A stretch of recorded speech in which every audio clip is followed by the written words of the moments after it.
Alam nyo kasi, may mga nagtatanong dyan. Tama ba ako? Oo. Masarap kumain eh.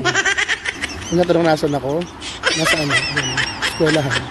Fry Building, School of Mathematics. Kasi nga guys, ganito, hindi ko ugali yung nag-uusap ng pera. Gets nyo? Taki eh. Mas maganda pa yung ano, yung may kaya, tapos tahimik lang. Eh, gano'n lang naman ako eh. Hindi ako mukha ni Marley na nagwawagwag ng kayamanan tapos hindi pala makabayad ng credit card. Bro, what are you talking about, man? Alam mo, normally hindi ako papatol dito eh, kaya lang sumobra.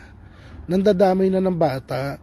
Kasi doon sa isang live daw ni Sas, ang sabi niya kay Mel, maawa naman daw si Mel doon sa kanyang anak na may kapansanan. So ayun na nga mga ka-old school. Nakita natin at napanood ang live ng DH ng mga DH. Grabe, no? Nasa na yung nag-iisip? Nasa na yung nagre-research? Nasa na yung sinasabing makabayan, mahal ko ang bayan? Kailangan na ba ng tulong ng amo mo na lumulubog na paunti-unti ang barko? Imbis na ang pag-usapan natin ng MOOE na walang liquidation, bagkos ay certification, nag-focus ka dun sa bata? Nge, ano nangyari? Nasaan ang talino? Nasaan ang paninindigan? Wala siyang binanggit naman na pangalan nung bata. At hindi niya to nilalait sa kanyang karamdaman. Pero ang ine-emphasize mo sa live mo, kawawa yung bata.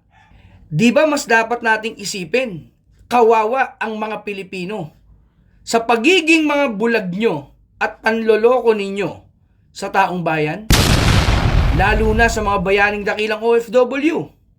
Nalungkot na nga, dugot pawis, puyat, pagod.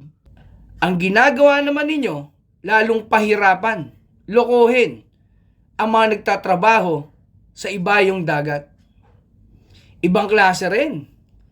Nananahimik ka, kamo, dahil akalaan nyo kasi maloloko nyo ng tuloy-tuluyan ang mga Pilipino.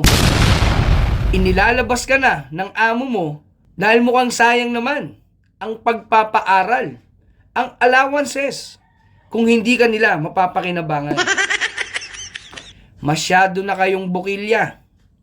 Huwag na nating gamitin ang issue ng bata dito. Dapat nga, di ba?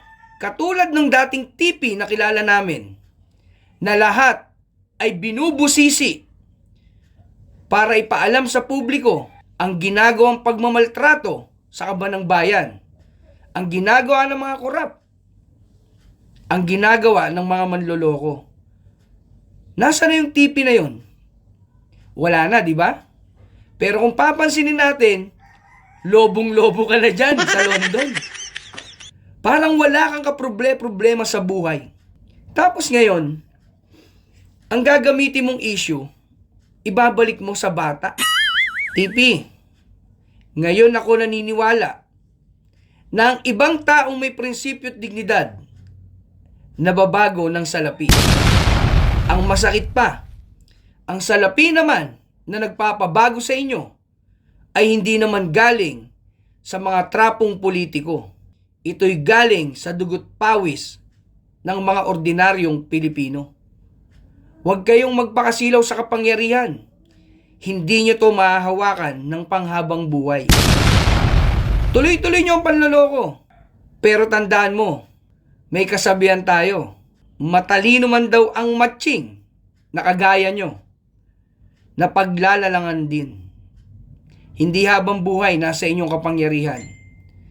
Konti na lang ang pagmemekos-mekos ninyo, nila Pinsan at ni Powder Girl. Ingat!